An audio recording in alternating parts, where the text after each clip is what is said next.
I should have seen it coming. Looking back now, the signs were all there. The way my Uncle Mike always showed up at my birthday parties with gifts that seemed too thoughtful, too personal. The way my dad would get this weird look on his face whenever Mike and I bonded over baseball or fixing cars in the garage. The way my mom would suddenly find reasons to leave the room when the three of us were together. But you know how it is. You don't see what you don't want to see. You tell yourself stories that make sense, that keep your world spinning the way it's supposed to. Until one day, everything stops. My name's Daniel, and I'm 32 years old. At least I thought I knew who I was until 3 months ago. I work as a software engineer in Portland, got a decent apartment downtown, and I've always considered myself pretty level-headed. Not the type to get swept up in drama or make impulsive decisions. My life was predictable in the best way. Morning runs, craft beer on Fridays, Sunday calls with my parents back in Sacramento. Normal. Safe. Mine. The whole thing started because of my girlfriend, Emma. We'd been together for 2 years, and she'd been after me to do one of those ancestry DNA tests. You know the ones. Spit in a tube, mail it off, find out you're 12% Scandinavian or whatever. She thought it would be fun. Maybe help us plan a trip to wherever my ancestors came from. I kept putting it off because, honestly, I just didn't care that much. I knew my family tree. Dad's side was Irish and German, Mom's side was Italian. What else did I need to know? But Emma kept pushing, and finally, for my birthday last December, she just bought me the damn kit. Left it on the kitchen counter with a bow on top and that smile that made it impossible to say no. So I did it.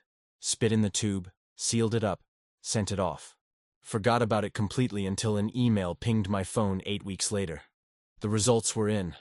I was sitting at my desk at work when I opened it, half listening to my coworker Brad complain about his fantasy football picks. The website loaded, showing me the typical pie chart of ethnicities.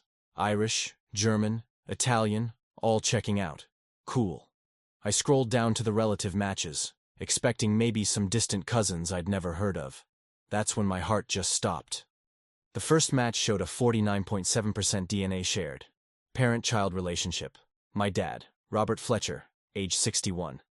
Okay, that made sense. But then I saw the second match, right below it. Another parent-child relationship. 49.9% DNA shared. Michael Fletcher. My uncle. My dad's younger brother. I stared at the screen until the words blurred together. The office noise faded to nothing. Brad's voice.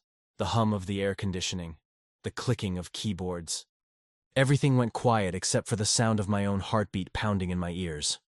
Dude, you good? Brad's hand waved in front of my face. I slammed the laptop shut. Yeah, fine.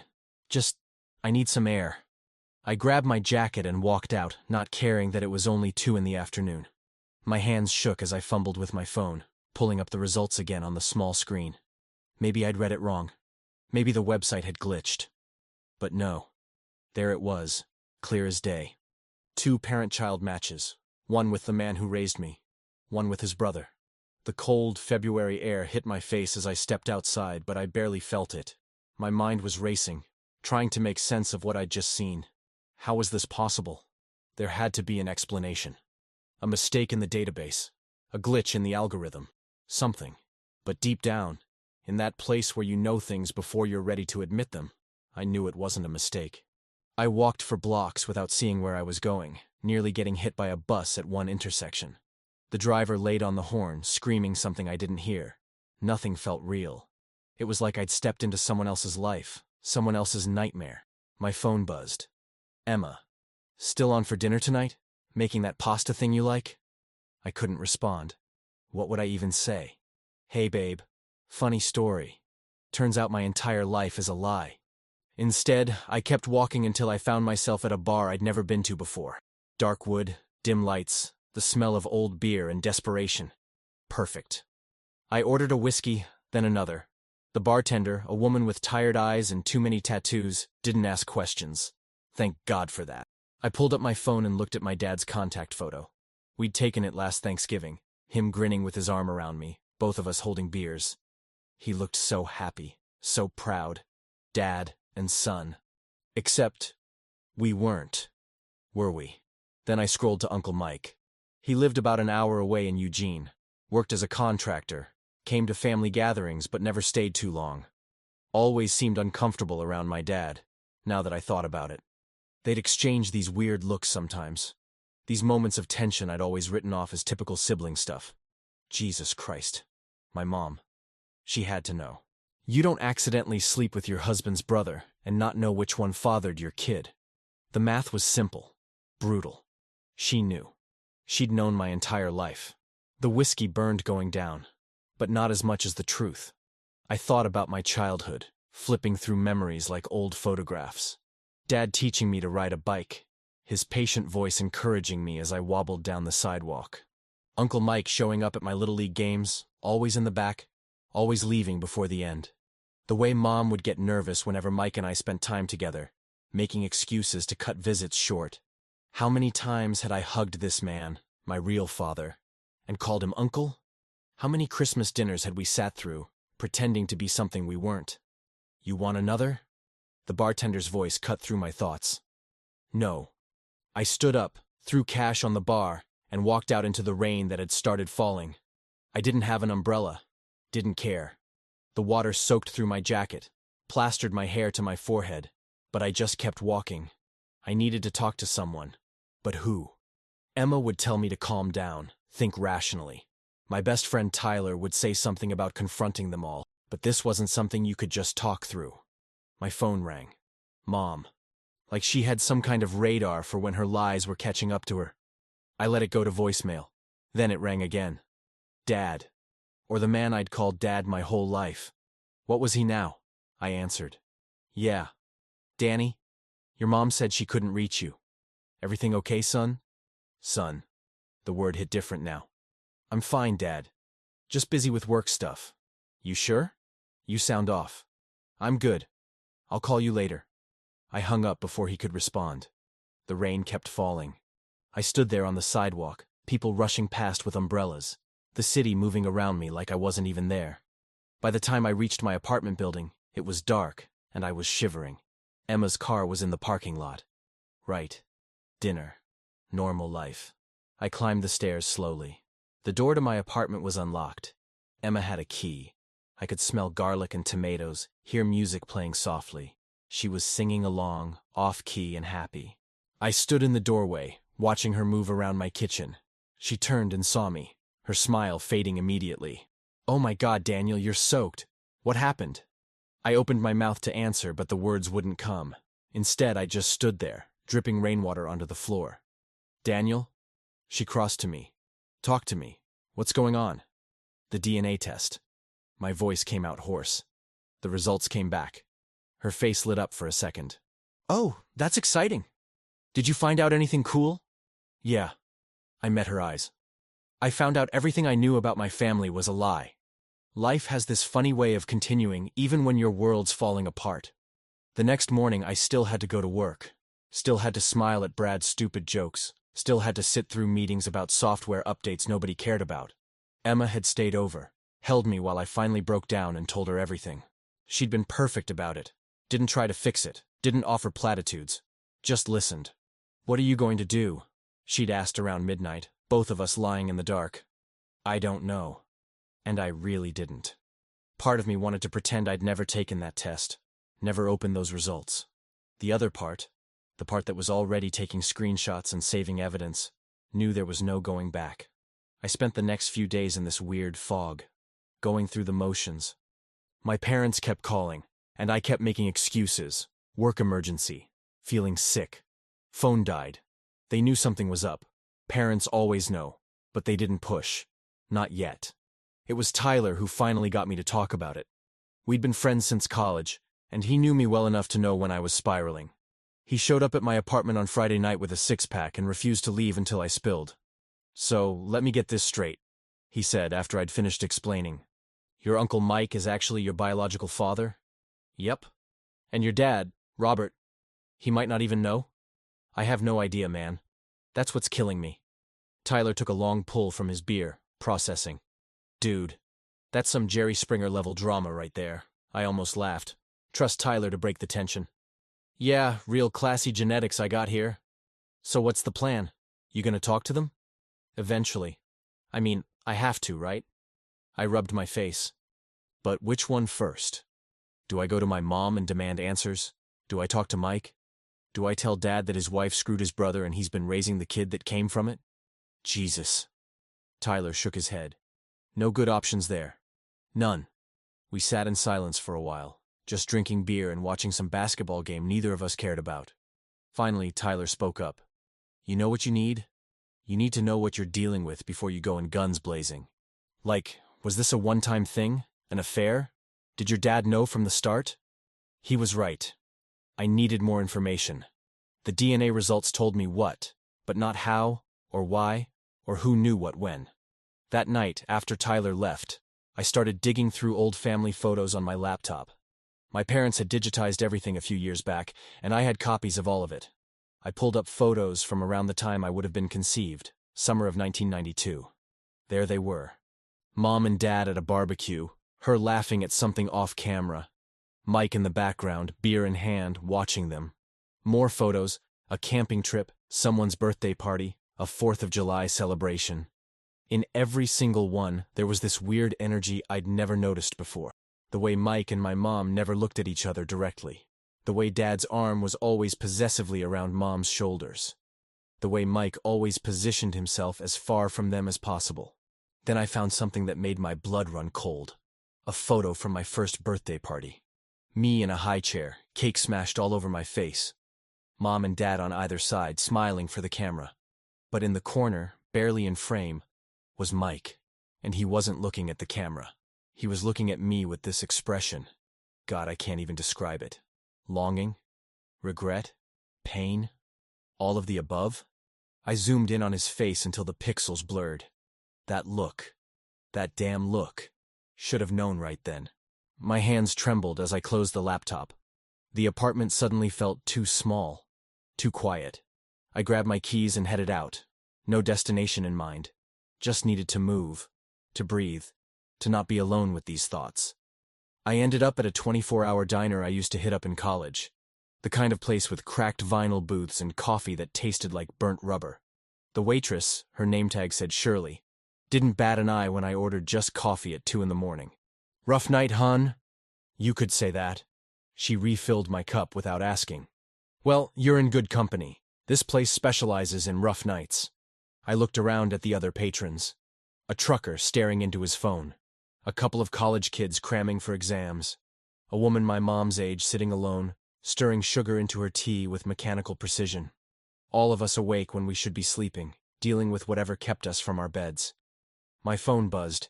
A text from my mom. Daniel, it's been almost a week. Call me, please. My finger hovered over the keyboard. What would I even say? Hey, Mom. Funny story about that DNA test. But I couldn't. Not yet. Not like this. Instead, I pulled up Mike's contact. We weren't close. Never had been, really. He'd text on my birthday. Show up to major holidays. But that was about it. I scrolled through our message history. Years of short, cordial exchanges. Thanks for the gift. See you at Christmas. Happy birthday, kiddo. Kiddo. He'd always called me that.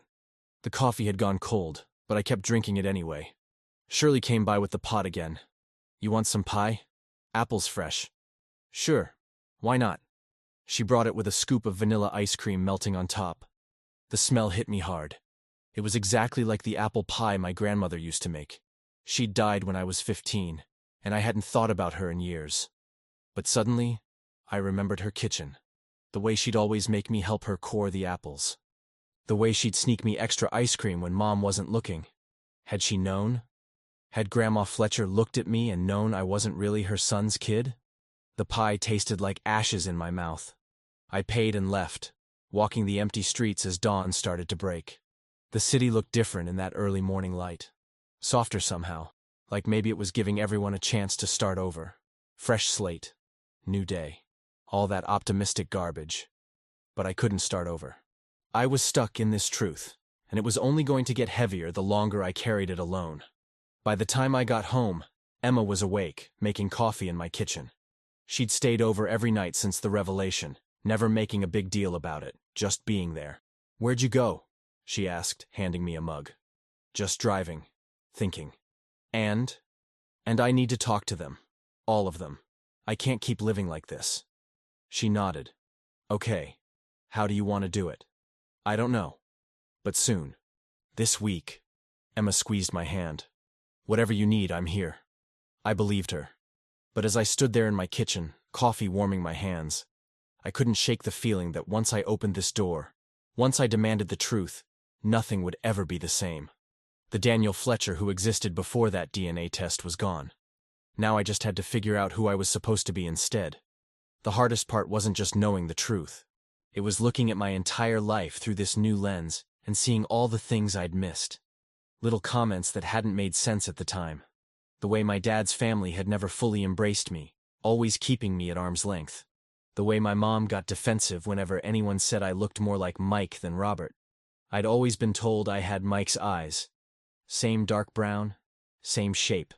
You got the Fletcher eyes, they'd say. Yeah, no kidding. Tuesday morning, I called in sick to work. Told Brad I had the flu, would be back next week. Then I got in my car and started driving. Destination, Sacramento, my parents' house. Time to blow up everyone's life, including my own. The drive took about 8 hours with traffic. I didn't tell anyone I was coming. Part of me hoped they wouldn't be home, that I could turn around and put this off another day. But when I pulled up to the familiar 2-story house on Maple Street, both cars were in the driveway. Of course they were. I sat in my car for 20 minutes, engine off, just staring at the house. I'd grown up here, learned to ride a bike in that driveway, broken my arm falling out of that tree, had my first kiss on that porch. Every memory I had was tied to this place, to the people inside, and they'd all been lying to me. My jaw clenched. I got out of the car before I could talk myself out of it. Mom answered the door, her face lighting up before confusion set in. Daniel? What are you doing here? Why didn't you call? We need to talk. Her smile faltered.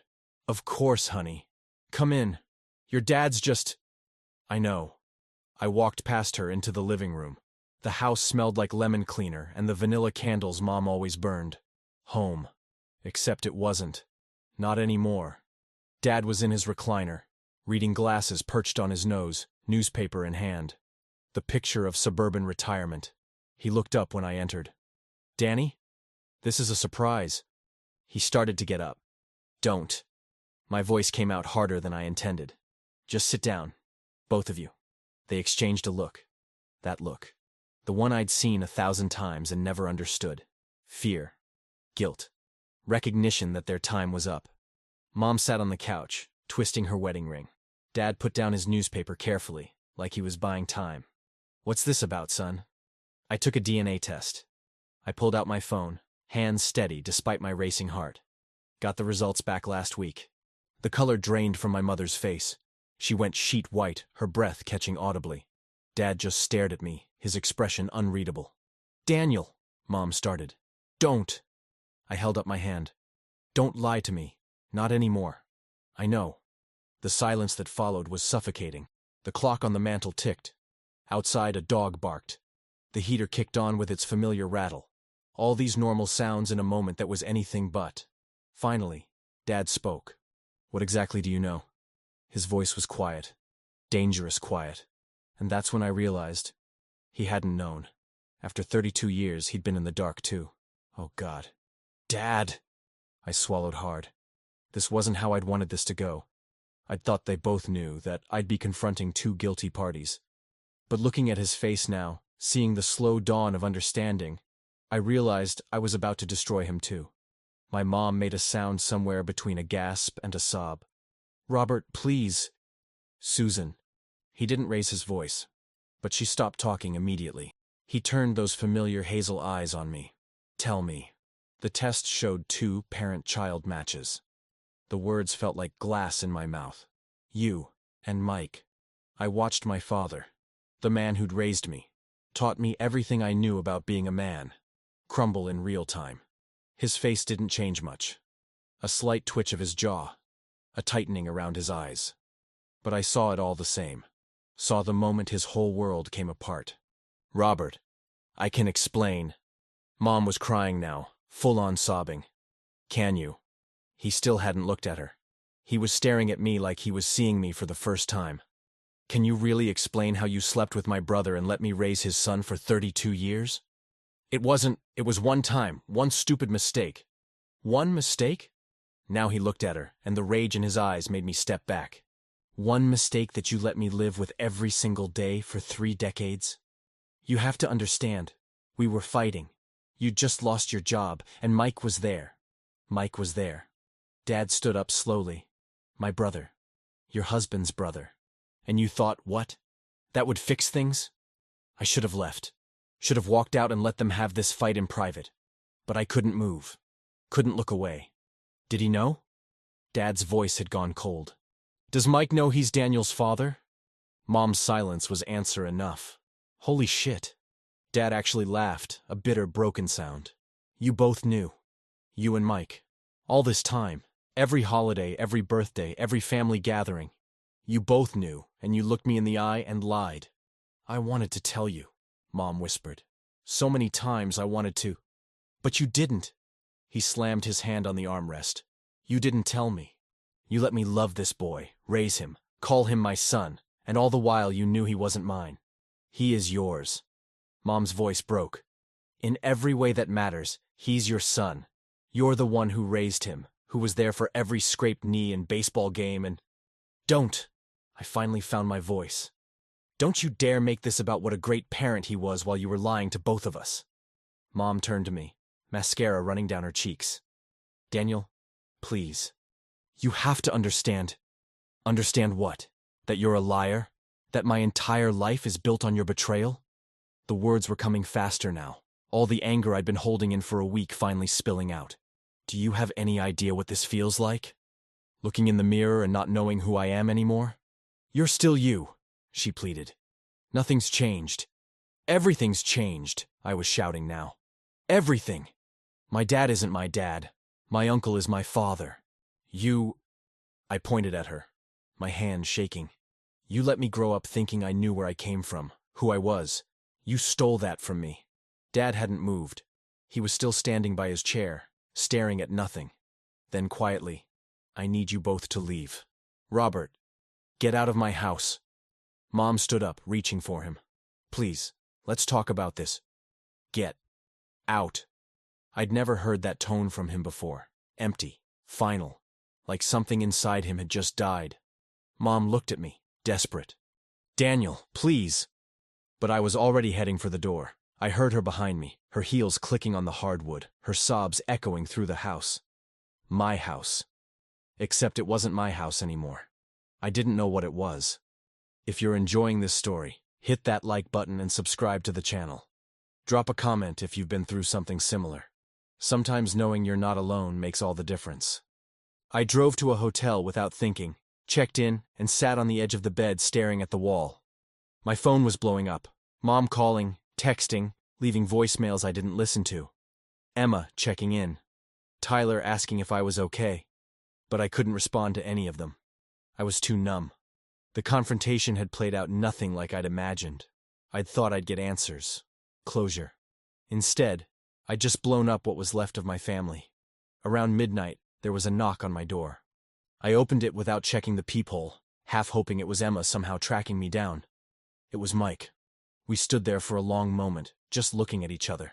He'd aged since I'd seen him last. More gray in his beard, deeper lines around his eyes. But those eyes. Those Fletcher eyes that I saw in the mirror every day. Your mom called me, he said finally. Can I come in? I stepped aside. He walked in slowly, like he was approaching a wild animal. Smart man. I'm not going to apologize, he said once the door closed. I know that's what you want. But I'm not going to lie to you anymore. Anymore. I laughed bitterly. You mean lie to me more than you already have? Fair enough. He sat in the desk chair, and I noticed his hands were shaking. You want the truth? The whole story? That'd be a nice change of pace. He took a deep breath. Your mom and Robert were having problems. Real problems. He'd just gotten laid off. Money was tight, they were fighting constantly. Susan called me one night, crying, saying she couldn't do it anymore. I drove over to talk to her, try to help them work it out. Let me guess. One thing led to another? Something like that. He rubbed his face. I'm not proud of it, Daniel. It was the worst thing I've ever done. Not just sleeping with my brother's wife, but… His voice cracked. but not being able to claim my own son afterward. The words hit me like a physical blow. My own son.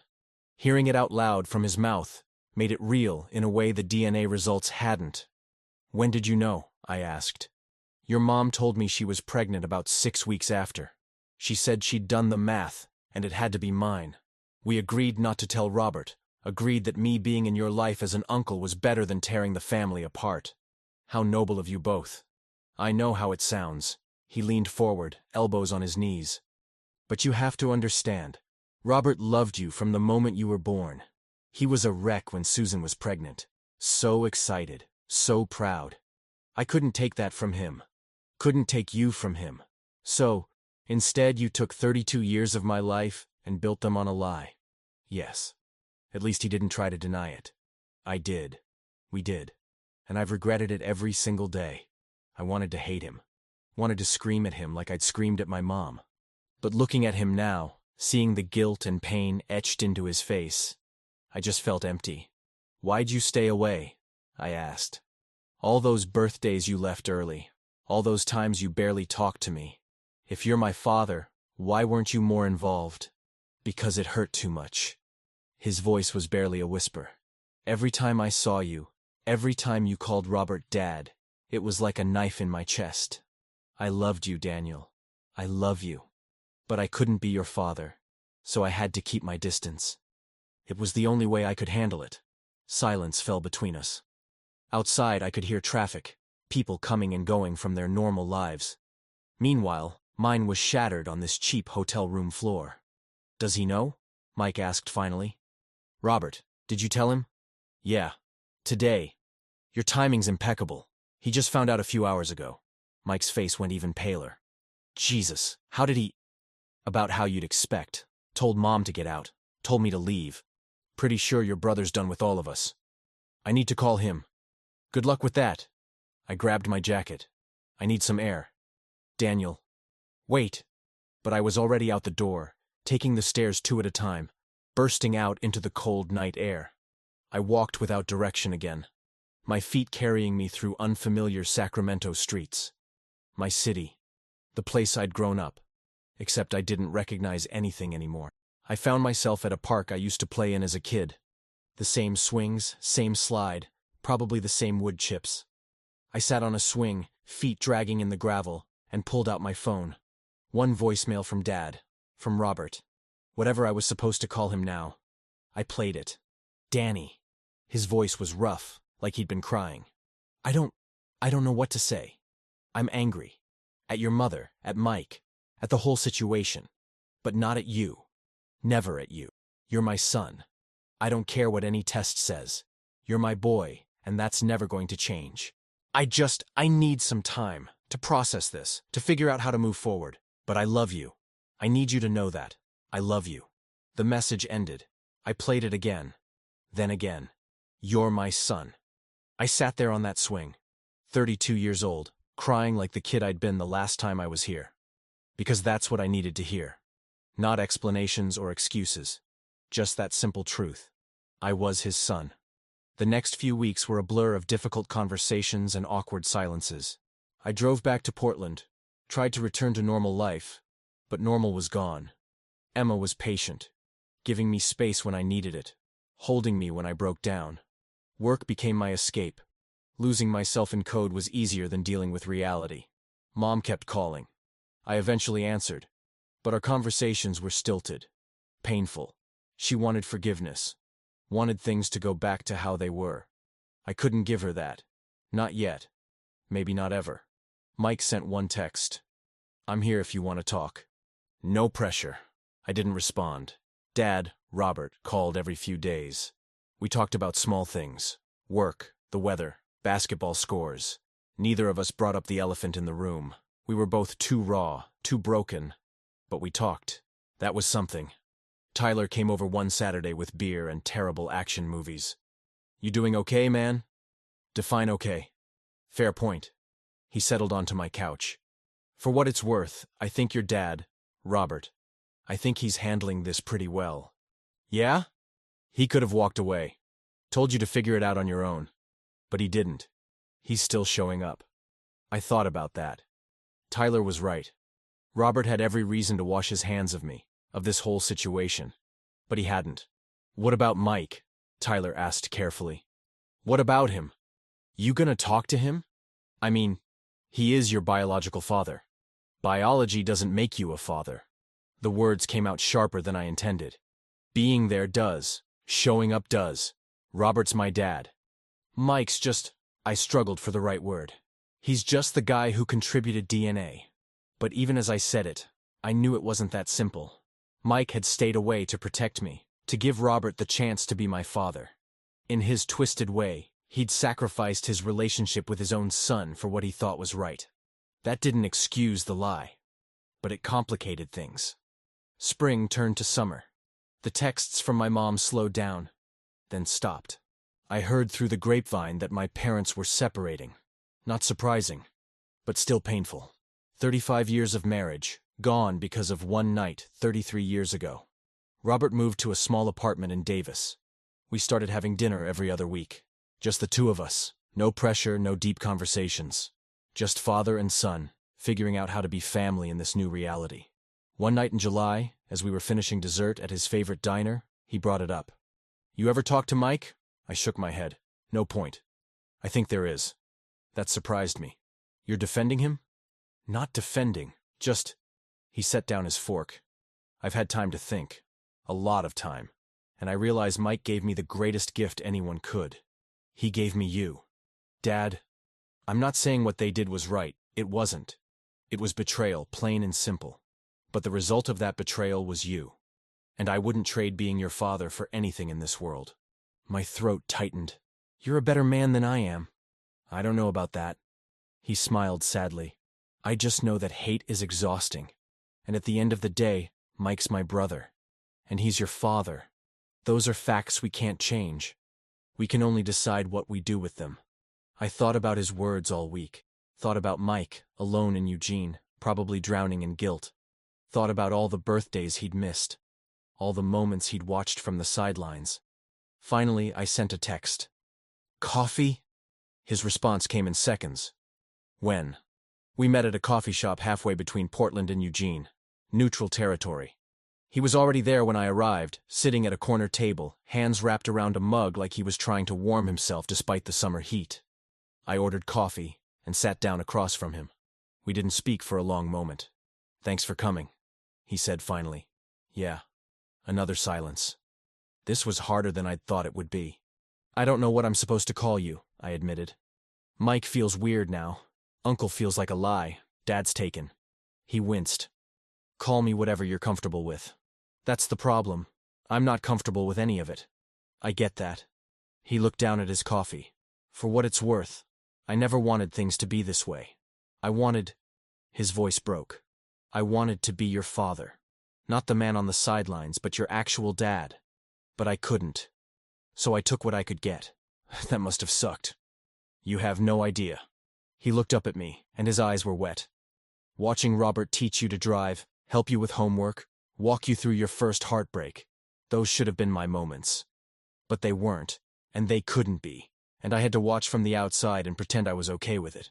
For the first time I saw him, not as the uncle who'd betrayed his brother, not as the biological father I'd never wanted, just as a man who'd made a terrible mistake and spent 32 years living with the consequences. I'm not ready to forgive you, I said quietly. I don't know if I'll ever be ready. I understand.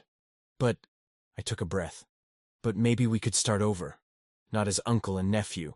Not as father and son. Just as two people trying to figure this out. Hope flickered across his face. I'd like that. We talked for 2 hours that day. He told me stories I'd never heard. About my birth. About moments he'd witnessed from afar. About the burden of loving a child you couldn't claim. I told him about my life. My job, Emma.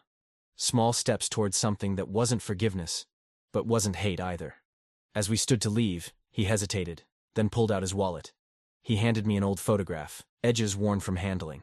It was me, maybe 2 years old, sitting in a high chair, birthday cake smashed all over my face. But it wasn't taken at the party I remembered. This was different, intimate, just me and the person behind the camera.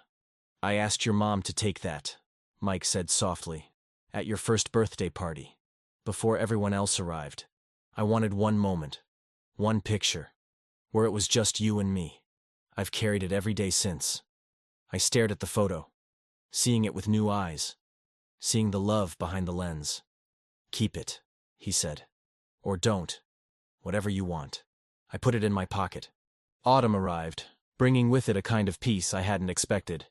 Robert and I settled into our routine.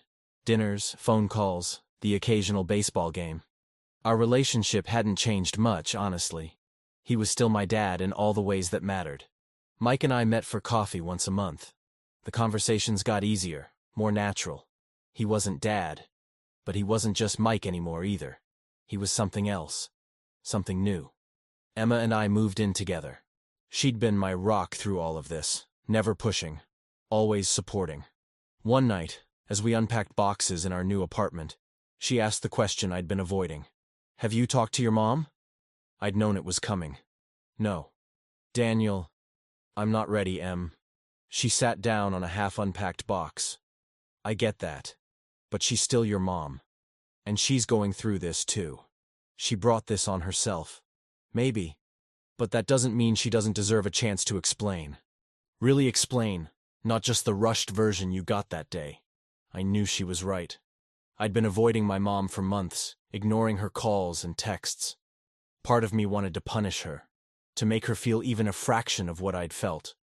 But the other part, the part that still remembered her reading me bedtime stories and cheering at my soccer games, that part missed her. It took another month before I could bring myself to call. She answered on the first ring, like she'd been waiting by the phone. "Daniel." "Hey, Mom." A sob. "Oh, honey, I've missed you so much." We met for lunch the following week. She looked older, more tired. The divorce had been finalized, and she was living in a small condo across town. She'd lost weight, and her hair had more gray than I remembered. "Thank you for coming," she said once we'd ordered. "Yeah." Silence fell. She twisted her napkin, the same nervous habit she'd had my whole life. "I don't expect you to forgive me," she started. "I know what I did was unforgivable, but I need you to know it wasn't. It wasn't some sordid affair. It was one night, one terrible mistake made when I was lost and hurting. That doesn't make it okay." "I know." She met my eyes. "I know it doesn't. But I need you to understand that every choice I made after that night was about protecting you, keeping the family together, making sure you had a stable, loving home." By lying to everyone? Yes. At least she didn't try to deny it. "I know how it sounds, but Robert loved you so much, Daniel. From the moment you were born, you were his whole world. And Mike knew he couldn't be the father you needed. We made the choice we thought was best. It wasn't your choice to make. You're right. It wasn't." Her voice broke. "And I'm sorry. I'm so sorry. I robbed you of the truth. And I robbed Robert of everything. I carry that guilt every single day." I believed her. I could see it in her face, hear it in her voice. She was broken too, destroyed by the consequences of that one night 33 years ago. "I don't know how to be your son anymore," I admitted. "Every time I look at you, I think about the lie, about how you let me grow up not knowing." "I understand." Tears streamed down her face. "But please, Daniel, don't shut me out completely. I'm still your mother. I still love you more than anything in this world." We didn't fix things that day, but we talked. Really talked, for the first time in months. She told me about the early days of her marriage, about the fights with Robert, about the guilt that had eaten at her for decades. I told her about the DNA test, about the moment everything changed, about the weeks of anger and confusion that followed. It wasn't forgiveness, but it was a start. Winter came around again, marking a year since I'd taken that test. A year since my world had fallen apart and slowly, painfully, been rebuilt into something new. Christmas was complicated. We couldn't do the traditional family gathering. Too much history, too much hurt. Instead, I spent Christmas Eve with Robert, Christmas Day with Emma's family, and the day after with Mike. Mom invited me for New Year's, and after some hesitation, I went. It was just the two of us, watching the ball drop on TV, eating takeout Chinese food. Not the family celebration I'd grown up with, but something quieter, sadder, real. As the clock struck midnight, she hugged me tight. "I love you, Danny. I hope you know that." Through all of this, through all my mistakes, I've always loved you. I know, Mom. And I did. Love had never been the issue. Truth had. February arrived, cold and gray. 1 year since the results. Emma and I were planning a weekend trip when my phone rang. Robert. Hey, Dad. Danny. His voice was different, shaky. I need to tell you something. My stomach dropped. What's wrong? Nothing's wrong. Actually, he laughed, a sound I hadn't heard in months. Mike called me. We talked. Really talked, for the first time since everything came out. And we're going to try to rebuild our relationship. It won't be what it was. I don't know if I can fully forgive him. But he's my brother. And despite everything, I miss him. I sat down hard on the couch. Dad, you don't have to do that for me. I'm not doing it for you. I'm doing it for me, and for him. He paused. We both lost a lot this year, Danny. But we don't have to keep losing. That's a choice we can make. After we hung up, I stared at my phone for a long time. Then I pulled up that photo Mike had given me. 2-year-old me with cake on my face, joy in my eyes. I'd kept it in my wallet, pulling it out sometimes when I needed to remember that this story was about more than betrayal. It was about love, too. Complicated, messy, imperfect love. Emma came in from the bedroom. Everything okay? Yeah.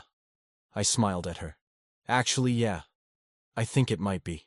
She sat beside me, tucking herself under my arm. You know what I think? What? I think family isn't just about DNA or blood. It's about the people who show up, who choose you every single day, even when it's hard. She was right. Robert had chosen me every day of my life, even when the DNA said he didn't have to. Mike had chosen to step back, to give Robert that chance. And now, somehow, we were all choosing each other again. Differently than before, but choosing nonetheless. Spring came early that year. The cherry blossoms bloomed in March, painting Portland in shades of pink and white.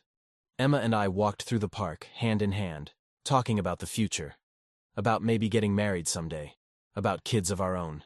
Would you do a DNA test on them? She asked, half joking. God, no. I laughed. I've learned my lesson there. But even as I said it, I knew that test, as much as it had destroyed my illusions, had also given me something. It had given me truth. And with that truth came the opportunity to build something real. Something honest. I had lunch with Mike the following week. We'd fallen into this rhythm. Once a month, coffee or lunch, just talking. He told me about a job he'd just finished. A house renovation that had gone surprisingly well. I told him about a project at work. About Emma and our plans. She's good for you, Mike said. Emma. Yeah, she is. Your mom doing okay? He still couldn't quite say Susan's name without flinching. She's managing. Therapy helps. He nodded. Good. That's good. We were quiet for a moment, and then I said something I'd been thinking about for weeks. I was thinking maybe you could come to Portland sometime. Meet Emma properly, see where I live. His eyes widened. You sure? No, I admitted. But I want to try. I'd like that. His voice was thick with emotion. I'd really like that.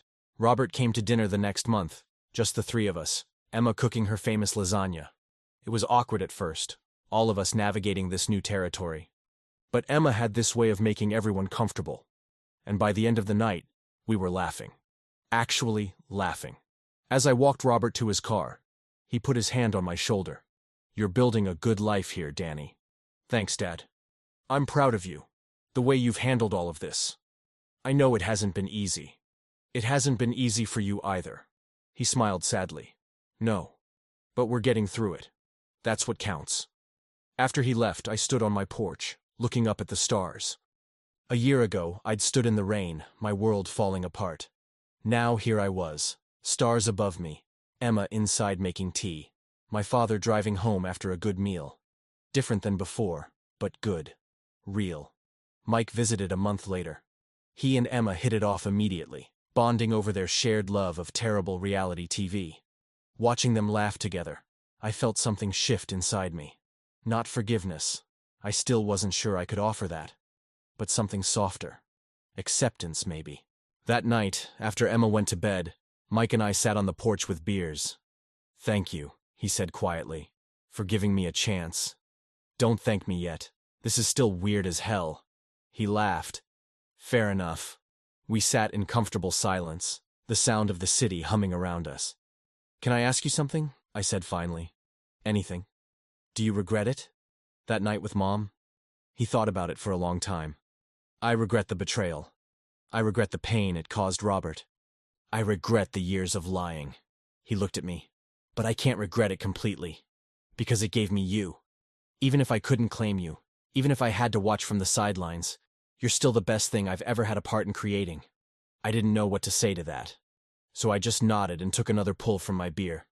For what it's worth, he continued, Robert's a better father than I ever could have been. He raised you right, made you into a good man. I'm grateful to him for that. He's a good man, I agreed. The best. Yeah, Mike smiled. He really is. Summer rolled around again. Emma and I got engaged on a beach in Oregon, the sunset painting the sky in oranges and pinks. I called Robert first. That's wonderful, son. I'm so happy for you. Thanks, Dad. I wanted to ask you, would you walk me down the aisle? Silence. Then, I'd be honored. I called Mike next. Hey, so Emma and I are getting married. Congratulations, that's fantastic. Thanks. I was wondering, would you want to be at the wedding? Not in the wedding party or anything?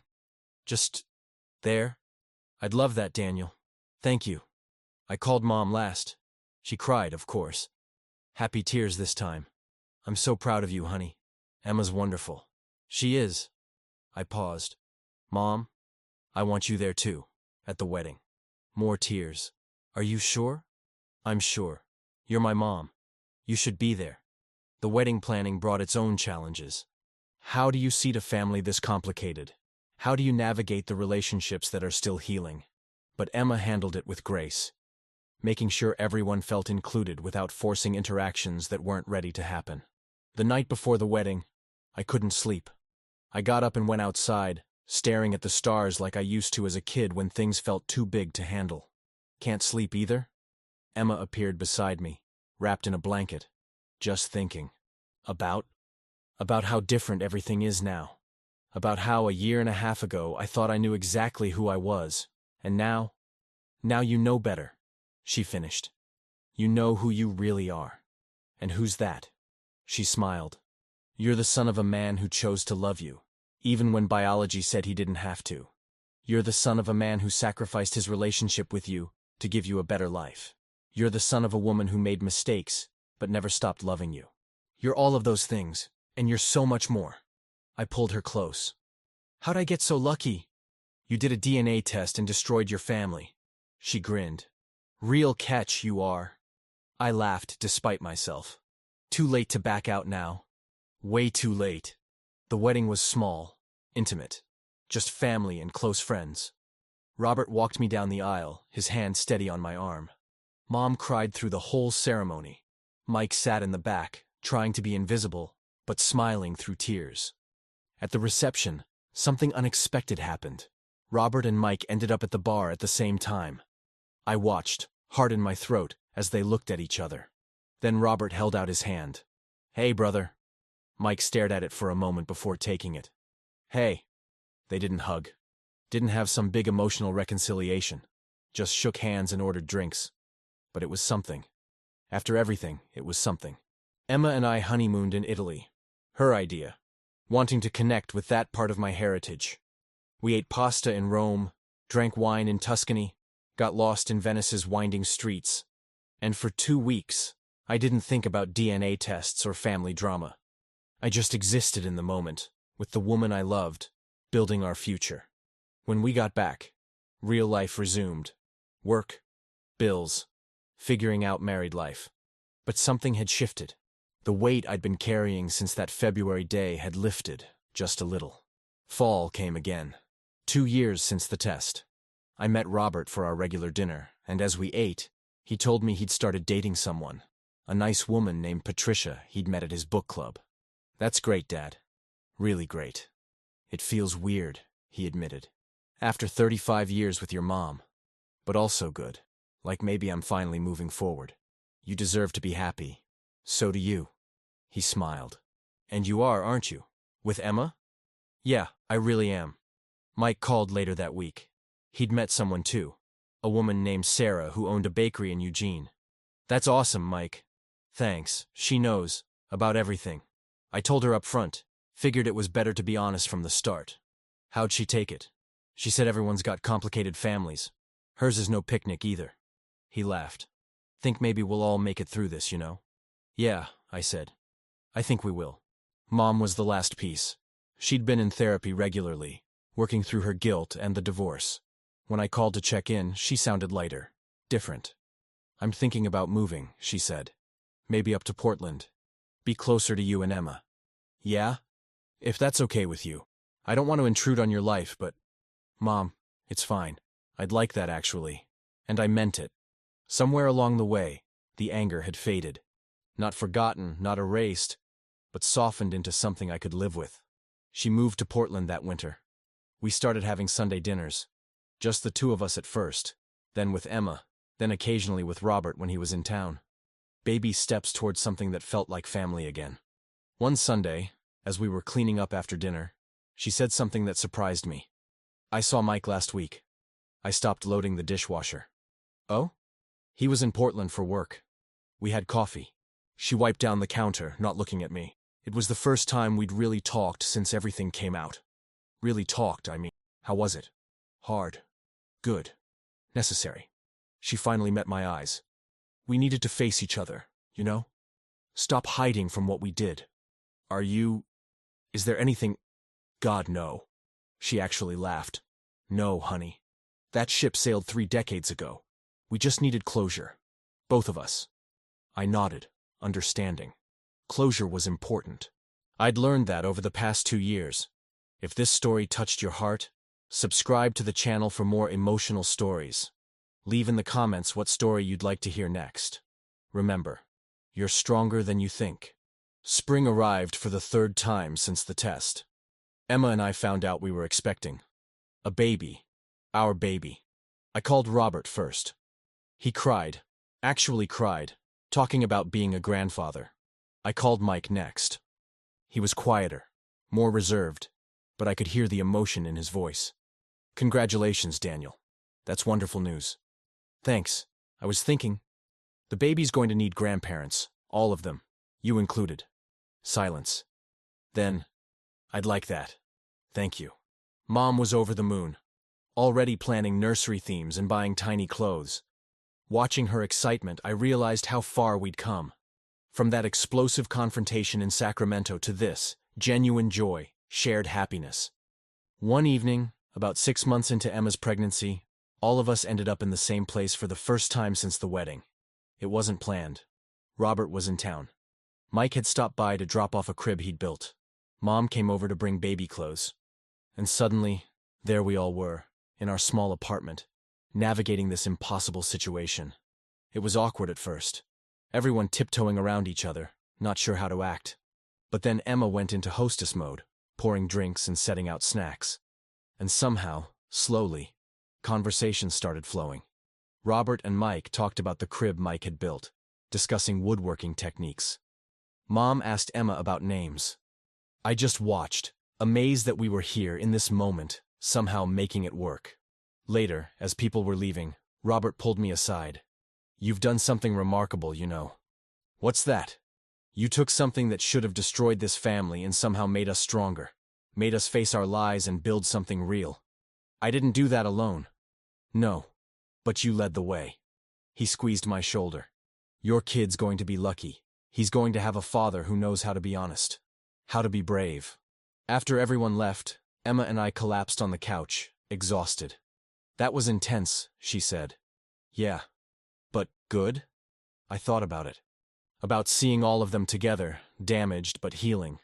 About the baby growing inside Emma who would know all of them, would never have to live with the lies I'd grown up with.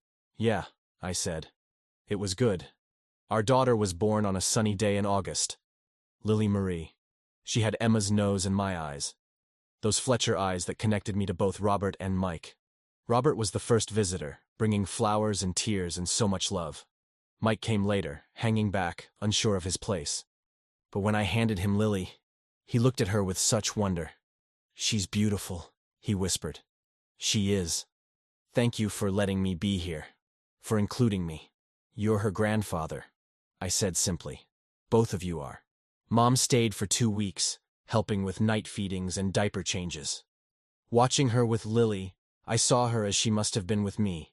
Loving, patient, doing her best. Still flawed, still carrying her guilt, but trying. The first few months of parenthood were chaos. Sleepless nights and endless diapers and wondering if we were doing anything right. But through it all, we had help. Robert came every weekend. Mike visited once a month. Mom was there almost daily. Lily's first Christmas was magical. We hosted at our apartment. Bigger now, after we'd moved to accommodate our growing family. Everyone came. Robert brought his girlfriend Patricia, who turned out to be lovely. Mike brought Sarah, the bakery owner. Mom came with homemade cookies.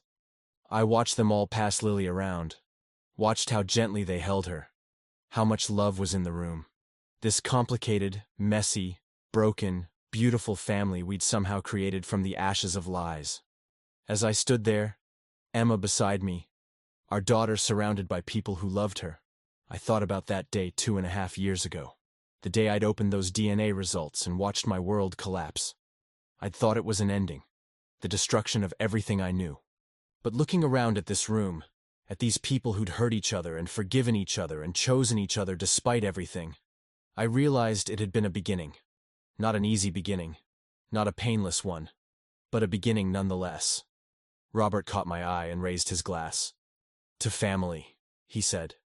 To family, everyone echoed. And I understood then that family isn't just about DNA or blood or biology. It's about showing up. It's about choosing to love even when it's hard. It's about facing the truth and building something real from the wreckage. It's about a man who raised a son who wasn't biologically his and loved him anyway. It's about a man who stepped back so that son could have the father he needed. It's about a woman who made a terrible mistake and spent decades trying to make it right. It's about forgiveness and grace and second chances. The DNA test revealed that my dad wasn't my biological father, and my uncle was. But here's what it didn't tell me. What no test could ever measure. It didn't tell me about Robert's hands holding mine as I learned to ride a bike. About Mike's sacrifice in staying away. About Mom's fierce love despite her mistakes. About the choice we all made to keep showing up, to keep trying, to keep being family. Looking back now, I see what I couldn't see then. That truth isn't always pretty. That family is messy and complicated and often painful. But it's also resilient. It bends and breaks and somehow finds a way to heal. I'm not the same Daniel who took that test. I'm someone who learned that identity isn't just handed to you. It's something you build, piece by piece, choice by choice. I'm the son of 2 fathers, each of whom gave me something different but equally valuable. I'm the son of a woman who made mistakes but never stopped fighting for her family. I'm a husband, a father, a bridge between people who might have lost each other forever. And maybe that's enough. Lily started crying, and Emma moved to pick her up. I watched my wife soothe our daughter, surrounded by family. All of it complicated, all of it real. This was my life now. Not the one I'd imagined, but better somehow. More honest. More whole. Robert came over, put his arm around me. You okay, son? Yeah, Dad. I smiled at him. I really am. And for the first time since that February day when everything changed, I meant it. I was okay. We were all okay. Damaged, healing, but okay. The test had revealed a truth I never wanted to know. But it had also given me something precious. The chance to build a family based on choice, not just obligation. Based on love, not just blood. Based on truth, not lies. So what matters more? Love or respect? Honestly, I think it's both. You need the love to keep showing up. You need the respect to be honest, even when it's hard. And you need the courage to keep choosing family, day after day, even when biology tries to tell you otherwise. This story shows us that sometimes the biggest betrayals lead to the most profound growth. That family isn't defined by DNA, but by the choices we make every single day. That love is messy and complicated and sometimes painful, but it's also the thing that saves us. If you're going through something similar, if you've discovered truths that shattered your world, Know that you're not alone. Know that healing is possible, even when it seems impossible. Know that you get to decide what family means to you. Subscribe to the channel if this story resonated with you. Leave a comment about your own family journey, your own complicated truths. And remember, you're stronger than you think. Your story isn't over just because the truth changed everything. Sometimes it's just beginning. As for me, I'm standing in my living room holding my daughter, surrounded by the people who chose to love me despite everything. And that, I've learned, is more than enough.